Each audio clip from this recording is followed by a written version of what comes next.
The choosing hall of Arundel had been built to intimidate.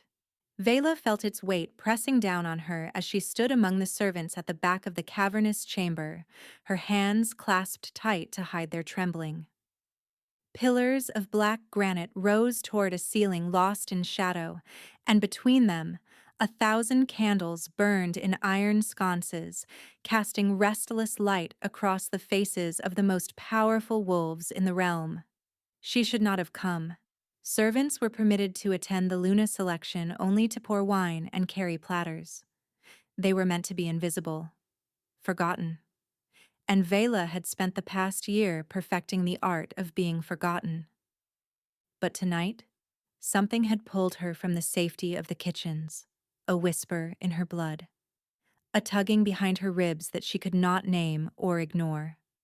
On the raised dais at the chamber's heart, 7 chairs had been arranged in a crescent. 6 were occupied by young women draped in silk and moonstone, their postures rigid with barely concealed tension. The 7th chair sat empty, and beside that empty chair, alone on a throne of carved obsidian, sat the Alpha King's son, Caleum. Even from this distance, Veila could see why the candidates refused to look at him.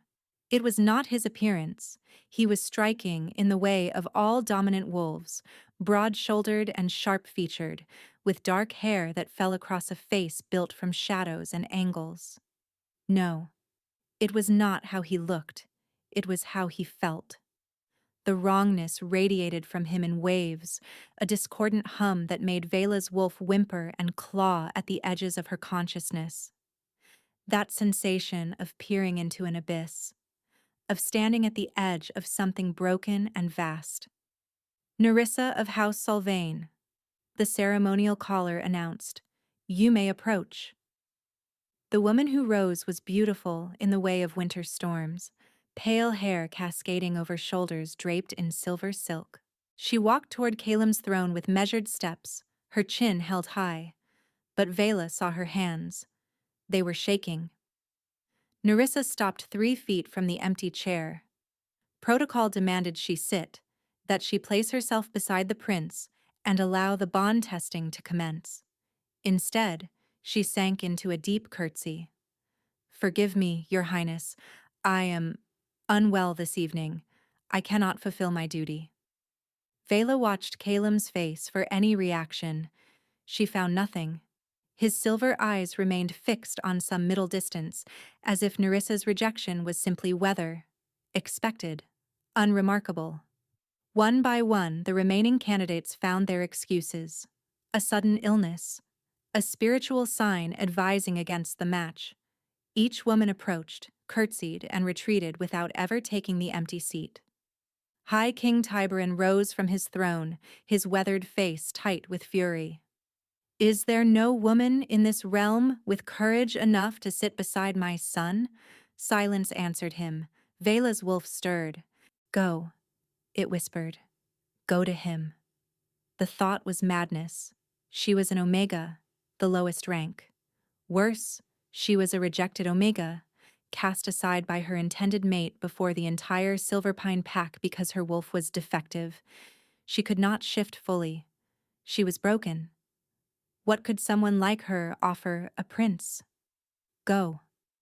The pull behind her ribs sharpened into something that burned. Veila's feet moved before her mind granted permission. She was stepping out from the servants' cluster, walking toward the dais. The crowd parted before her with confused murmurs. She heard someone whisper, "Omega," like a curse. She kept walking. The wrongness emanating from Caleum intensified with every step. Her wolf should have been cowering. Instead, it pressed forward, straining toward the broken prince like a moth seeking flame. Veila climbed the dais steps. Caleum's silver eyes snapped to her face, and for the first time all evening she saw something flicker in their depths. Confusion, curiosity, fear. "What are you doing?" His voice was low, rough. "You should not be here. You should not be able to." Veila sat in the 7th chair. The world shattered. Pain exploded through her chest as something ancient and immense slammed into her consciousness.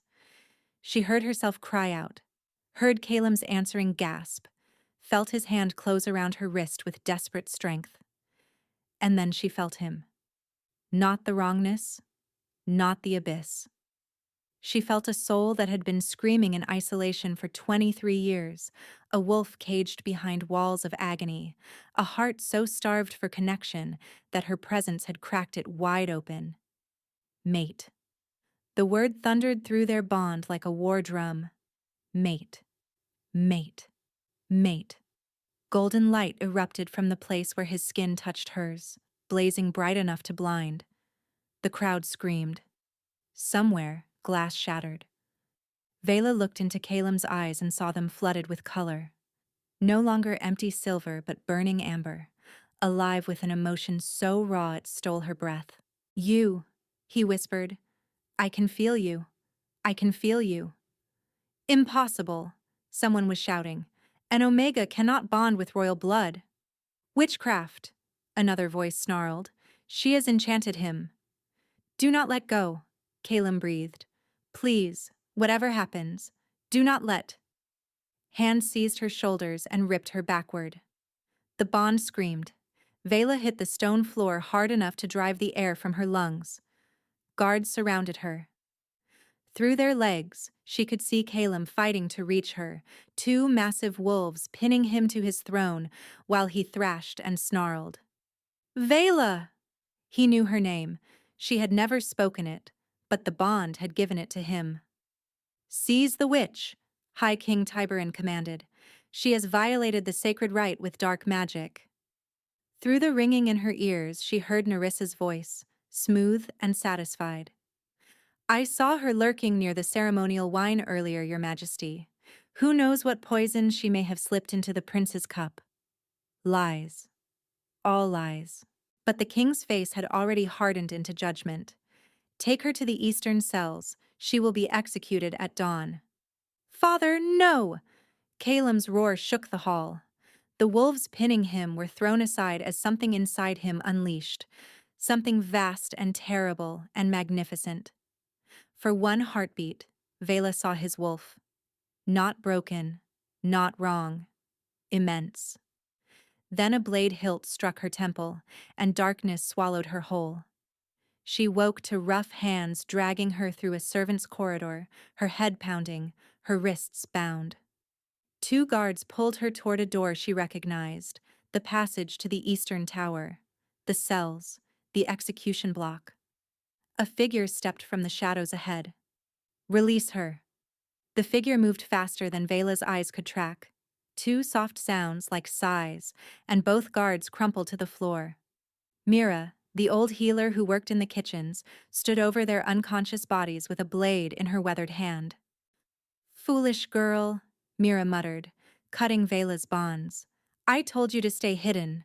I told you the selection was no place for broken things. The bond. I know what the bond did. Every wolf in the castle felt that light.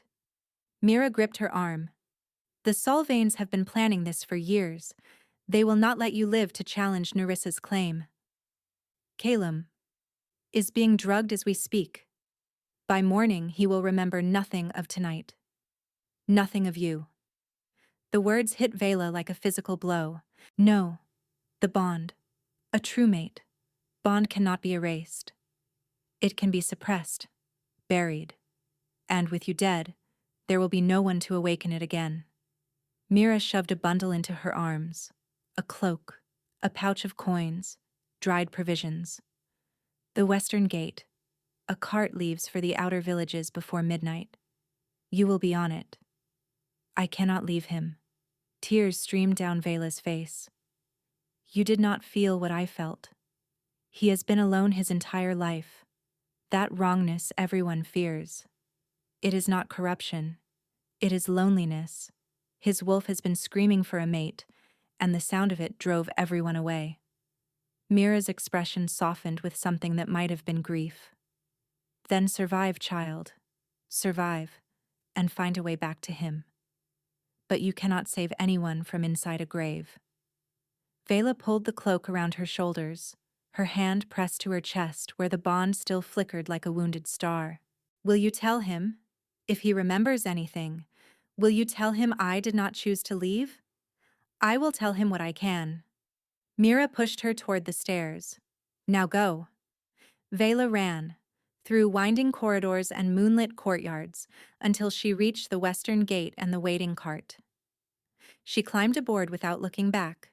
But as the cart rolled beyond the castle walls, Veila felt something through the bond that made her heart crack. Caleum, fighting the drugs flooding his system. Caleum, screaming her name into the void between their souls. And then, silence. The bond did not break, but it went quiet, like a candle flame starved of air. Veila pressed her face into her cloak and wept. 4 months later, Veila had almost convinced herself she could survive this. The village of Brindlewood clung to the edge of the thornwood forest like a creature afraid of the dark. It was small, poor, and forgotten, which made it perfect for a woman who needed to disappear. She had arrived in the depths of winter with nothing but Mira's coins and a story about a dead husband. The villagers had accepted her readily enough when they learned she knew herbcraft. Now she was simply the widow who lived in the cottage by the mill, the quiet woman with sad eyes who delivered tonics and poultices and never spoke of her past. Veila stood at her window, watching the first green shoots of spring push through the thawing earth, one hand resting on the swell of her belly. 4 months. The child had quickened last week. A flutter at first, like the brush of moth wings, then stronger movements that took her breath away. The village midwife had commented on her size, had wondered aloud if there might be twins. She knew what grew inside her, had felt the impossible truth resonating through the bond that still lived in her chest. Caleum's child. Awing conceived in the single moment their souls had touched, when the bond had blazed between them with enough power to shake the foundations of the choosing hall. The healers would say it was impossible, that a bond unconsummated could not create life. But the bond had not cared about what was possible.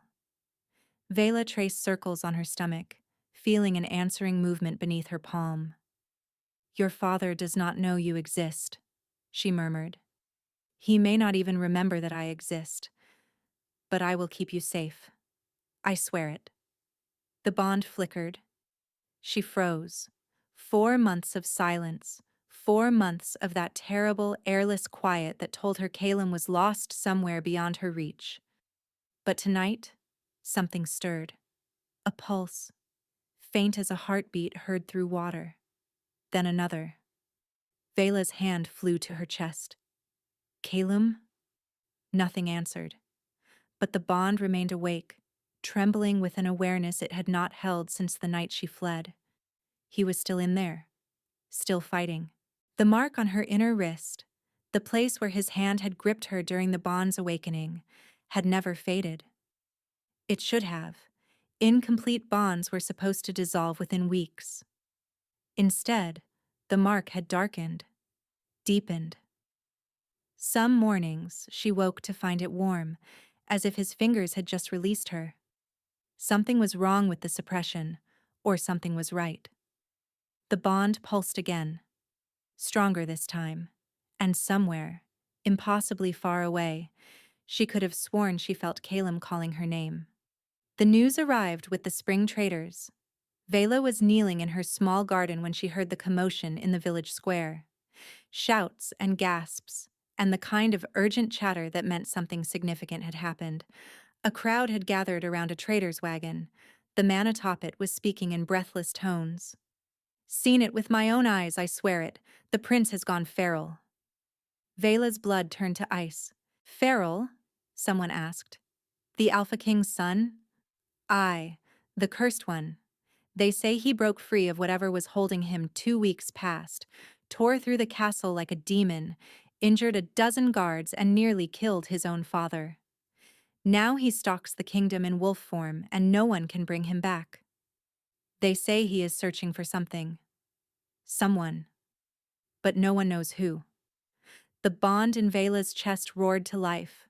Pain and longing and desperate, clawing need flooded through her with such intensity that she stumbled. Caleum had broken free. The drugs, The suppression, whatever the Solvanes had done to bury the bond, he had torn through it by sheer force of will, searching for her. What of the kingdom? Another villager was asking. Chaos, the traitor said grimly. The Solvanes have declared themselves regents. Their daughter Narissa rules in all but name. Taxes have doubled. The harvests are being seized, and any wolf who speaks against them disappears in the night. The child in her belly kicked sharply. They say there is a reward, the traitor continued. 10,000 gold pieces for information about a woman. No name, no description. Only that the prince screams for her when the moon is full. 10,000 gold. Enough to buy loyalty from anyone. Veila backed away from the crowd slowly, carefully. She needed to think. Needed to plan. Needed to... She stopped. At the edge of the village, where the road emerged from the forest, 3 figures stood watching. They wore traveling cloaks with hoods drawn low, but Veila could see the glint of weapons at their hips. And they were looking directly at her. The bond in her chest screamed a warning. Run. But before she could move, the lead figure pushed back his hood, and Veila found herself staring into a face she recognized. Cormac, first beta of Arendelle, the man who had served beside Caleum since childhood. His amber eyes met hers across the village square, and in them, she saw something that made her heart stop. Recognition, hope, and fear. Widow Wren. His voice carried just far enough for her to hear. We need to talk. Quickly. Before the Solvane hunters reach this village. Veila led Cormac to her cottage, her mind racing with every step. Once inside, Cormac's eyes swept her small home before settling on her swollen belly. Something flickered across his weathered face. Shock. Then understanding. The bond, he said quietly. It truly took hold. You knew what happened that night, and you let them drag me to the cells? I knew nothing until it was too late. Cormac raised his hands. The Solvanes moved faster than anyone anticipated. By the time I reached the hall, you were gone, and Caleum was what? Screaming. Fighting. It took 8 wolves to hold him down long enough for their healers to administer the serum. Cormac's amber eyes were haunted. I have served beside him since we were boys. I have never heard a sound like that. They told the kingdom you were a witch, Cormac continued, that you had ensnared the prince with dark magic. The Solvanes had been whispering in the king's ear for years, convincing him that Caleum's condition made him unfit to rule, that Narissa would steady him. His condition. Veila's voice was bitter. You mean the loneliness that everyone mistook for corruption? Cormac went still. You felt it. What he truly is. I felt everything. His wolf is not broken, Cormac. It is vast, immense. The wrongness that drives people away. It is the sound of a soul crying out for connection so loudly that weaker wolves cannot bear it. And you could bear it. I did not just bear it. Veila met his gaze. I answered it. The serum should have worked, Cormac finally said. But Caleum fought it. Every day, every hour, clawing at the walls they built inside his mind. 2 weeks ago, the bond itself began fighting back. Your connection refused to be erased. Veila thought of the mark on her wrist, the warmth she woke to some mornings. He broke free during a council meeting, shifted without warning and attacked Lord Sylvain directly. Cormac stepped closer. He is coming here, Veila. The bond is guiding him like a beacon. Her heart stuttered. How long? Days. Perhaps hours. But the Solvanes have sent hunters, wolves loyal to Narissa, commanded to find you before Caleum does. Find me and do what? Cormac's expression answered before his words did. If you die, the bond dies with you. Caleum's wolf will have nothing left to search for. They believe the grief will destroy him completely. His hand closed around her arm. They do not know about the child, but if they discover it, a royal heir. Proof the bond was real. a threat to everything the Solvanes had built. "How close are the hunters?" Veila whispered. The cottage door exploded inward. Splinters of wood rained across the room as 3 wolves in human form stormed through the ruined doorway. Cormac moved with blinding speed, placing himself between Veila and the attackers. Steel sang as he drew his blade. "Run!" he roared. "The back window, go!" But the lead hunter had already spotted her belly, his eyes widening with vicious delight. "Well, well, the witch carries a bastard. Lady Narissa will want to hear about this." "Lady Narissa will hear nothing from corpses," Cormac snarled. He lunged. The cottage became chaos. The crash of bodies against furniture, the grunt of impact, the wet sound of blade meeting flesh. Cormac fought with brutal efficiency, but he was outnumbered. Glass shattered behind her. She spun to see Cormac pinned against the wall, a hunter's blade pressed to his throat, while the other 2 advanced toward her. "The beta dies if you run," the lead hunter said calmly. "Cooperate, and we might let him live long enough to watch you burn." Veila's wolf stirred inside her, that broken, defective creature that had never been strong enough to shift fully. But something else stirred too. The child. Power rippled through her belly, foreign and familiar all at once. It felt like Caleum, that immense, aching vastness, but younger, rawer, untamed. "Stay back," Veila heard herself say. Her voice carried harmonics that did not belong to her. The hunters hesitated. Golden light sparked at her fingertips. "What?" The lead hunter's confidence cracked. "What is she doing?" Veila did not know. The power was not hers to control. It belonged to the child, to the bond, to something ancient that had been woken by the selection and refused to sleep again. She raised her hands. Light erupted from her palms, slamming into the nearest hunter with enough force to throw him through the cottage wall. The second hunter shifted mid-leap, his wolf form lunging for her throat, and was caught in mid-air by jaws that materialized from the shadows. A wolf the color of midnight burst into the cottage. He was enormous, larger than any wolf Veila had ever seen, his shoulders nearly reaching her chest, his eyes blazing with silver fire that held no trace of emptiness. The hunter in his jaws did not even have time to scream. Caleum dropped the body and turned to face the remaining attackers. The lead hunter ran. He made it 3 steps before Caleum caught him. When silence finally fell, the massive wolf stood inches away. Blood matted his dark fur. His sides heaved with exertion. But his eyes were fixed on her face with an intensity that stopped her heart. "Mate." The word echoed through the bond, raw and desperate and wondering. "Found you. Finally found you." Veila could not speak. 4 months of grief, of hiding, and now Caleum stood before her, his wolf form trembling with exhaustion and emotion. "Caleum," she finally whispered. A shudder ran through his massive body. The shift began, fur receding, bones reshaping, until a man knelt in the wreckage of her cottage.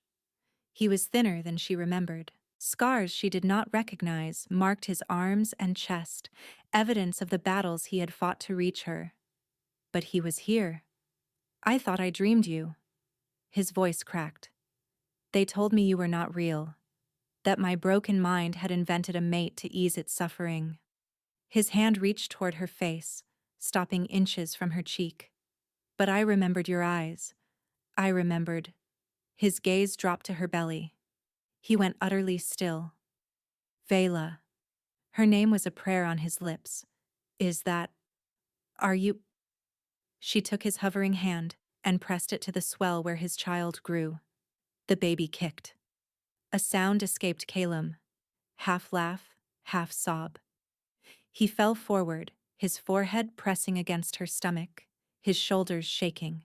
"They told me the bond was false. I believed them for so long. I let them poison my mind because the alternative, that my true mate had been stolen from me, was too painful to bear." Veila's fingers threaded through his tangled hair. I did not leave by choice. They would have killed me. I know. He looked up at her, tears streaming down his face. I know everything now. When the serum finally broke, the memories returned. I saw what they did to you. Caleum. First, I need to know. He rose to his feet, cupping her face in trembling hands. The bond that night, what you felt when you sat beside me, was it real? Or did I somehow force it onto you? Veila silenced him with a kiss. The bond ignited between them, that river of golden light that had first blazed in the choosing hall. She felt his shock, his desperate hope, his overwhelming love flooding through the connection. Real, she told him through the bond. It was always real. I will always choose you. When they finally broke apart, Caleum was weeping openly. My mate, he breathed. My perfect, brave, impossible mate. Behind them, Cormac cleared his throat. Forgive the interruption. The beta's voice was strained, blood seeping through his fingers where he pressed his side. But those hunters were only the advance party. The main force is less than an hour behind. Caleum's arms tightened around Veila. Then we move. Now. I have allies gathering in the northern territories. We make for the Ashwood stronghold. Will you come with me? He asked quietly. I will not force you. I already told you. Veila took his hand, lacing their fingers together. I choose you. Whatever comes, we stand together. The smile that broke across Caleum's face was like sunrise after endless night. They traveled through the night, moving deeper into the wild forests that bordered Arendel's northern territories. Cormac rode ahead, scouting the path. Caleum had found a horse from a sympathetic farmer, and Veila rode before him, cradled against his chest. His hands rested on the curve of her belly as if he could not bear to stop touching the proof of what grew within her. I need to tell you something, he said quietly, about what happened after you left. Cormac told me some of it. Cormac does not know everything. His arms tensed around her. The serum they gave me, it did not simply suppress the bond. It created a false version of myself that could smile and nod and agree to whatever the Solvanes demanded. Caleum. They paraded me before the court like a puppet, made me sign documents granting Narissa authority, made me stand beside her at ceremonies. His voice roughened with self-loathing. I watched it happen from somewhere deep inside my own mind, screaming, unable to break free. Veila turned in the saddle to face him. That was not you, she said firmly. Whatever your body did under their control, that was not you. I should have been stronger. If I had broken free sooner, you would not have spent 4 months alone, carrying our child in hiding, believing I had thrown you away. Veila cupped his face in her hands. Listen to me. I sat beside you that night because something in my soul recognized something in yours. Not the prince. Not the power. You. The man who had been screaming into the void for 23 years, waiting for someone brave enough to answer. Tears slipped down his cheeks, but he did not look away. We are not broken, Caleum. We are simply different, and our differences found each other. He kissed her then, deeply, desperately. The bond blazed between them, golden threads weaving tighter with each heartbeat. When they parted, his forehead pressed to hers. I love you, he whispered. I loved you before I knew your name. I will love you until the stars themselves burn out. I love you too. I never stopped. But as dawn broke over the forest canopy, Cormac came galloping back with fear etched across his face. The Ashwood stronghold, he gasped. The Solvanes reached it first. Caleum went rigid. That is impossible. The Northern Lords are loyal. Lord Ashwood's daughter was taken hostage 3 days ago. He had no choice but to open his gates. Cormac's voice was heavy with dread. Narissa herself leads the force. She has declared that any wolf who shelters you will see their families executed. How many hostages? 47. mostly women and children. 47 innocents, held as leverage against a prince who would burn the world to protect his mate. She wants me to surrender, Caleum said flatly. She wants you dead. But she knows you will not walk willingly into a trap. There is no other way, Veila said quietly. Not one that does not end with innocent blood. Caleum spun her to face him. Do not even think it. 47 people, Caleum. Children. I will not hide while others pay the price. That is not who I am. That is not who you fell in love with. His jaw clenched. His wolf howled through the bond, desperate and terrified. But beneath the fear, she felt something else. Pride. He knew she was right. The Ashwood stronghold rose from the forest like a wound in the earth. Stone walls that had stood for centuries now flew Solvane banners. Even from the tree line where they hid, Veila could see the armed wolves patrolling the battlements. Narissa has positioned archers along the towers, Cormac reported. At least 60 wolves guard the courtyard. The hostages are being held in the Great Hall. She is expecting an assault, Caleum muttered. She is not expecting me. Both men turned to stare at Veila. Narissa believes I am weak, a defective wolf who could not even shift properly. Let me give her what she expects, a frightened woman who has come to beg for mercy. Absolutely not. Caleum's voice was iron. She will let me inside. She will want to gloat. And while she is distracted, your wolves can breach the northern wall. And if she simply executes you? She will not. She needs to defeat me publicly. Narissa's entire power rests on the lie that I enchanted you. She cannot simply kill me in shadows. She needs witnesses. Through the bond, she felt his wolf raging against the plan, but she also felt his mind working, recognizing the truth she offered. 1 hour, he said finally. If you are not safe by then, I am coming through those gates regardless of cost. That is all I need. He pulled her into a crushing embrace. If she harms you, he whispered, I will end her so slowly that the screams will echo for generations. I love you. I love you too. Both of you. His hand found her belly one last time. Come back to me. She walked toward the gates before her courage could falter. The guards spotted her immediately, a lone pregnant woman emerging from the forest with her hands raised. Shouts echoed along the walls, but no arrows flew. Narissa wanted her alive. The gates groaned open, and Veila stepped into the stronghold. Wolves surrounded her instantly, rough hands shoving her through the courtyard. The great hall doors swung wide, and there, seated on Lord Ashwood's stolen throne, draped in silver silk and cold triumph, sat Narissa Solvane. Well, well. Narissa's voice dripped with poisoned honey. The witch finally crawls from her hole. Veila's eyes swept the hall, counting guards, locating exits, finding the huddled mass of hostages against the far wall. Among them, she spotted a face she recognized. Orin, one of Caleum's childhood tutors who had been kind to her at the castle.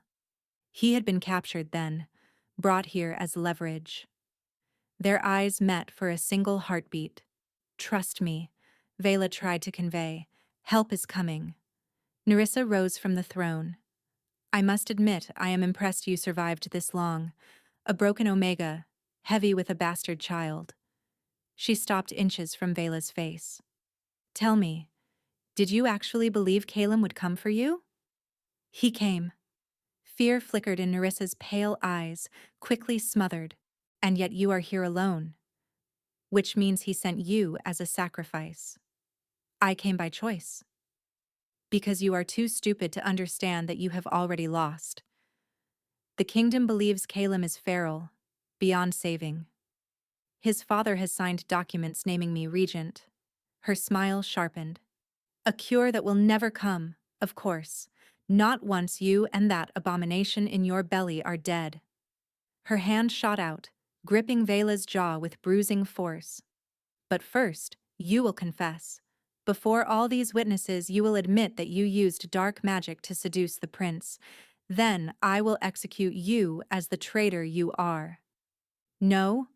The slap cracked across her face hard enough to split her lip. Confess, or I will start killing hostages one by one until you break. She gestured to her guards.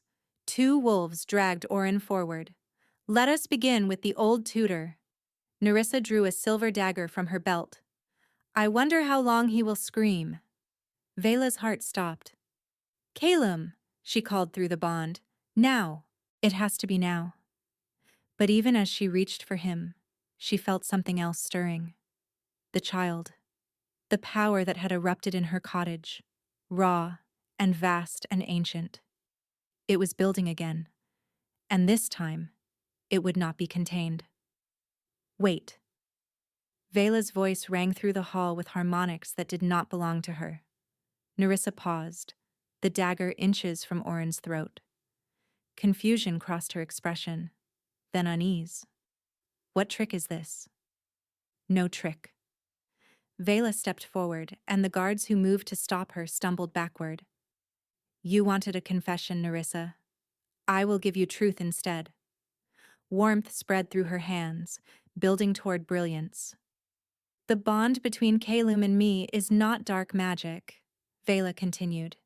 It is the truest thing in this kingdom. Your family spent years poisoning his mind, convincing everyone that his wolf was broken. But his wolf was never broken. The light spread up her arms, pulsing with each word. He was waiting for someone brave enough to sit beside him. Veila raised her chin. I am that mate, and the child I carry is his heir. The true heir of Arendelle. Lies! Narissa's composure shattered. Guards! Kill her now! The wolves lunged, and the northern wall exploded inward. Stone and mortar cascaded into the hall as Caleum's forces poured through the breach. Cormac led the charge, his blade singing through the chaos. But Veila barely noticed. The power inside her had reached a crescendo, and her body was no longer her own. Pain lanced through her limbs as bones began to crack and reform. She fell to her knees, gasping as fur erupted along her skin in patches of silver and gold. No, she whispered. Not now. The baby. Trust us, a voice said inside her mind. Not Caleum's voice. Younger. Wilder. We will not let you fall, Mother. Shift. Shift. The child's power merged with her own, and suddenly the transformation that had always been incomplete flowed through her like water finding its true course. Veila threw back her head and howled. When she opened her eyes, she saw the world from a new height. 4 legs, silver gold fur that shimmered with inner light, a body that thrummed with strength she had never imagined possible. She was whole.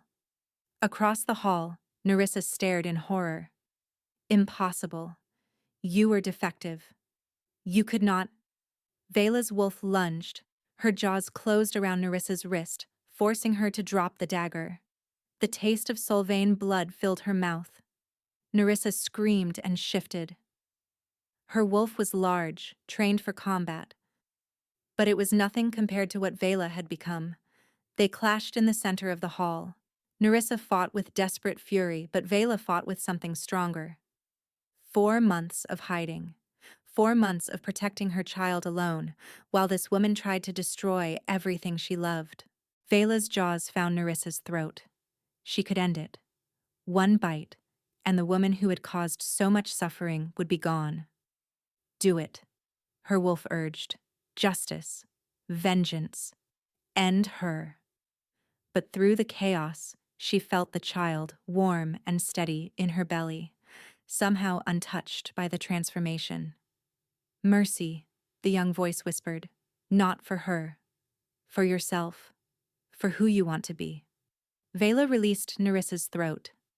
The woman collapsed, whimpering, blood pooling beneath her ruined neck. Not a killing blow. But she would never speak clearly again.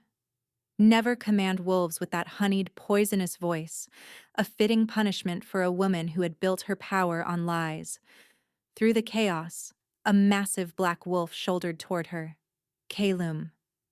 He shifted as he reached her, falling to his knees and pulling her wolf form against his chest. You shifted, he gasped. Veila, you shifted. She let the change take her back to human, collapsing into his arms. The baby helped. I think they spoke to me. Caleum's eyes widened. He pressed his hand to her belly. I feel them, he breathed. Both of them. Veila, there are two twins. She laughed through her tears. I suspected. He kissed her then, in the middle of the blood-soaked hall. His hands cradled her face like she was something precious beyond measure. It is over, he whispered. But Veila shook her head. Not yet. The bond is still incomplete. She met his silver eyes. Claim me, Caleum, properly. Let them all see that I am yours and you are mine. Around them, wolves were gathering, watching, waiting. Here? He asked. Now? Here, now, before witnesses so no one can ever question it again. Caleum's wolf rose in his eyes, silver blazing to gold. Then bare your throat to me, my love. Veila tilted her head back. His teeth sank into the junction of her neck and shoulder. The bond completed with a surge of golden light that illuminated every corner of the hall. Veila felt their souls merge completely. Every memory, every emotion laid bare. She saw herself through his eyes. Not broken, never broken.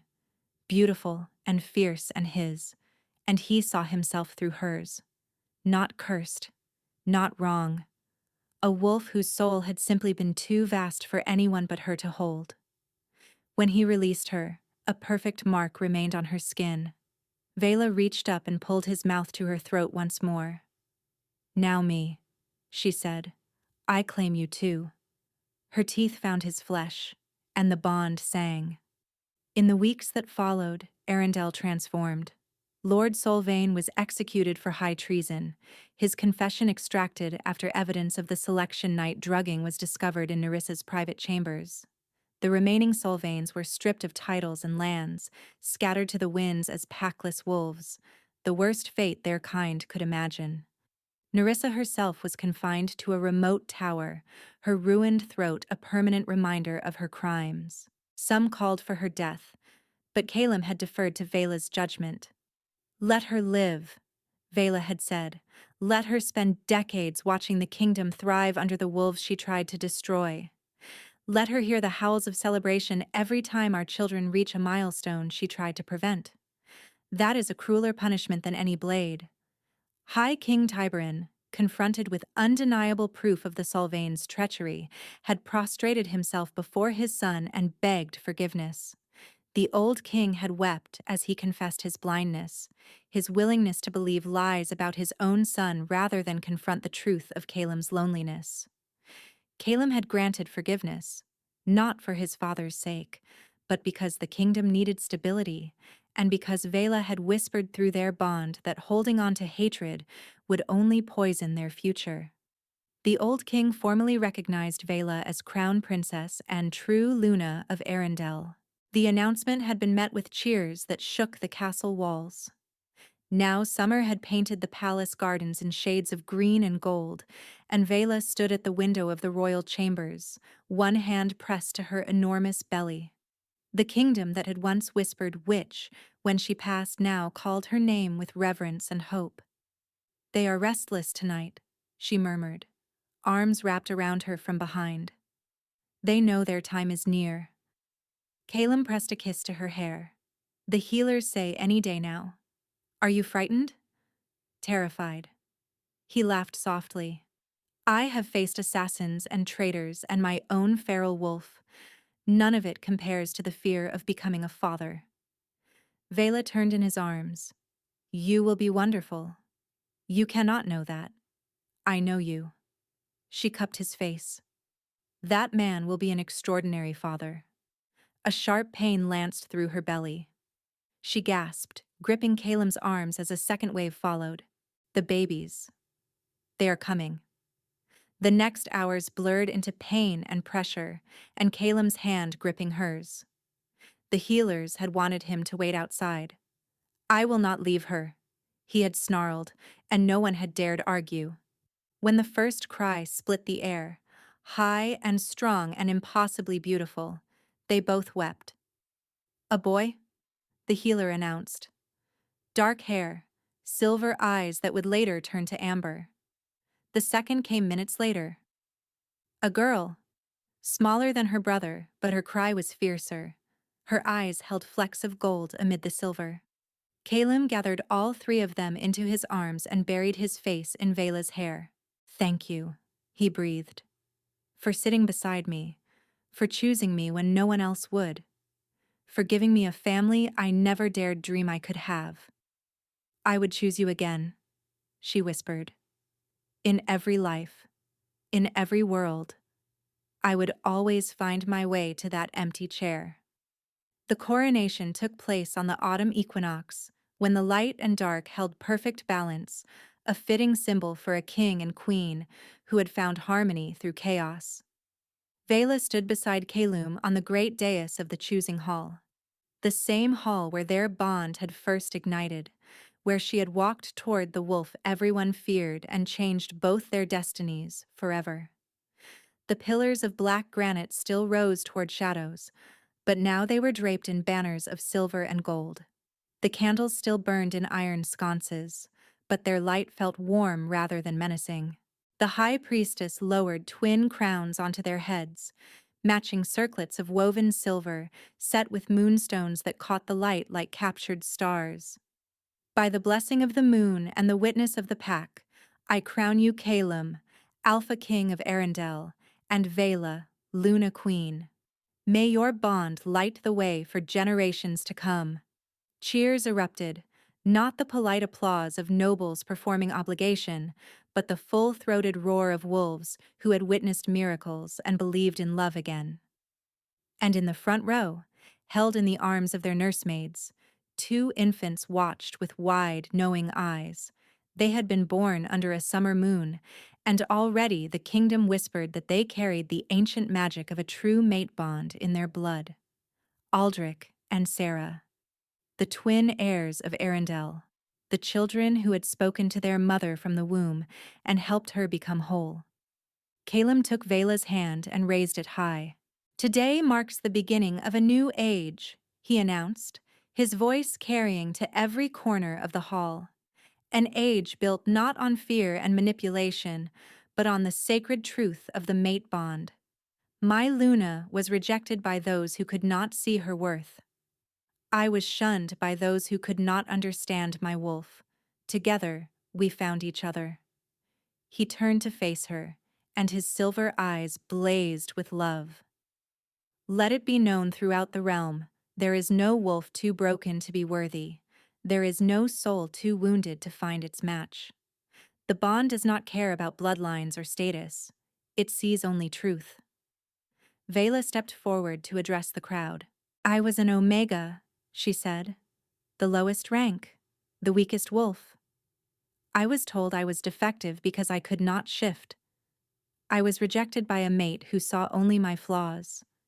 She straightened her spine, standing tall in her crown. But I learned that strength is not measured in the form we take. It is measured in the choices we make. The courage to sit beside someone the world fears. The faith to trust a bond that should have been impossible. She found Cormac's eyes in the crowd, the beta who had risked everything to bring her home. To every wolf who has been cast aside, overlooked, told they are not enough, hear me. Your worth is not determined by those who lack the vision to see it. Your mate is out there, waiting.